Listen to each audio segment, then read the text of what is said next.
Hello viewers, இது திரைச்சாரல். இன்னைக்கு நம்ம இந்த வீடியோவில் எதை பற்றி பார்க்க போகிறோம்னு சொன்னால், பிஆர் பந்துலு இயக்கி மோசமாக ஓடிய படங்கள் அப்படிங்கிற விவரத்தை தான் இப்போ நம்ம இந்த வீடியோவில் பார்க்க போகிறோம்.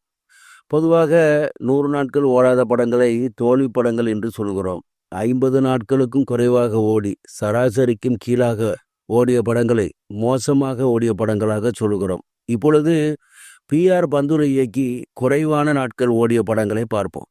1960 குழந்தைகள் கண்ட குடியரசு, 1960 சங்கிலி தேவன், 1966 எங்க பாப்பா ரவிச்சந்திரன் பாரதி நடித்தது, 1966 நம்ம வீட்டு லட்சுமி ஏவிமராஜன் முத்துராமன் நடித்த படம், 1973 ஸ்கூல் மாஸ்டர் ஜெமினி சரசோதேவி நடித்த படம், 1974 கடவுள் மாமா.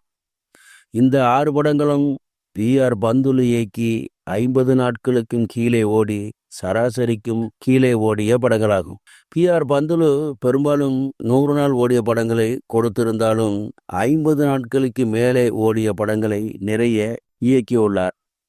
1974 கடவுள் மாமா என்ற படம்தான் பிஆர் பந்துலு தமிழில் இயக்கிய கடைசி திரைப்படமாகும். இப்பொழுது பிஆர் பந்துலு இயக்கி சரியாக ஓடாத படங்களை மட்டுமே இங்கு நாம் சொல்லியிருக்கிறோம். சரி, இந்த கண்டனத்துடன் முடிகிறது. அடுத்த ஒரு நல்ல கண்டனை சந்திக்கிறேன். நன்றி.